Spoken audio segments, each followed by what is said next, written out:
For this project, I'm using this copy of a Hofmaster instrument made by Rick Serafinoff in the States.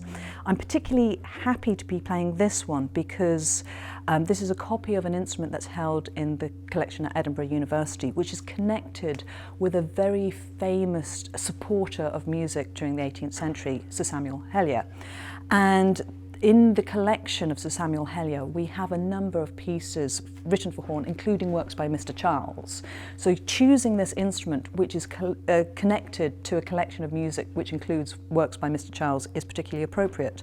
But another reason that this is a good instrument to be using is this is an example of an instrument being made in London in around about the 1740s, 1750s, by a German maker. Hofmaster originally came from Germany. So this is very, very appropriate when we're playing this sort of era of music.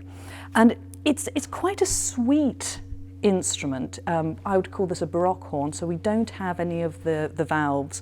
And my colleague Patrick and I, we're also playing with the bells raised up. We're not actually putting our hand into the bell to modify the notes, which is something that we would be doing in later repertoire. Another nice thing that my colleague and I are experimenting with is we quite often see images of the horn players of this era playing like a mirror image. So we're playing so our bells are facing one another. And that was a particularly nice thing because we raised that with Phil when we started the sessions, and he was really excited about this because the sonic world you get is quite different when the bells are pointing together rather than pointing the same direction. But it's basically all we've got is the harmonic series. So the notes that we're playing are very much the notes that the earlier hunting horn players would have known and recognised. The term French horn is a particular anomaly with the English language.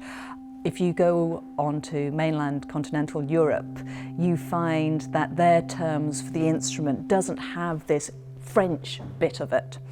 And to my mind, the reason in Anglophone world we picked up this term was very much to do with what was the native hunting horn. So when Mr Charles was travelling all the way around England and Ireland, the type of instrument that he would have seen on the hunting fields was a short bugle, and that instrument only has a capability of a couple of notes. This instrument, because it's so much longer, I can get 16 or more notes. This is much more musically interesting than the little bugle horn. And we start to see this term emerge in English-speaking countries at the very end of the 17th century. We first start to see it on makers' advertising when they would say that they could also make French horns. And to my mind, the reason was that in France, they had this wide looped hunting horn. As I say, we didn't, we had the small bugle horn. So when this instrument starts to appear in orchestras, because it's much more musically practical than the little bugle, audiences pointed to it and went, oh, it's a French horn, not the horn that they were used to seeing on the hunting fields. So French horn is a term that appears in English-speaking places to differentiate between this instrument, which is much more musically practical and looks like a French hunting horn, versus the little bugle horn, which can't play very much at all. The concert of Mr Charles the Hungarian in 1742 marks the Irish debut of the oboe d'amore, which is this instrument here. It's a little bit different to the ordinary oboe, but not very much in length. It's more to do with the construction. The sound is a little bit softer and a little bit more subtle. And we don't know exactly what Mr Charles played on the oboe d'amore.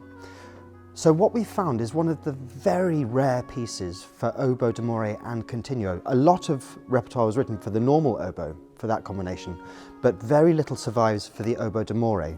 There is, however, a delightful little piece in Telemann's Getreue Musikmeister called a Napolitana, which is just a short character piece to give you a flavour of the sort of music that Mr Charles may have played on the oboe d'amore.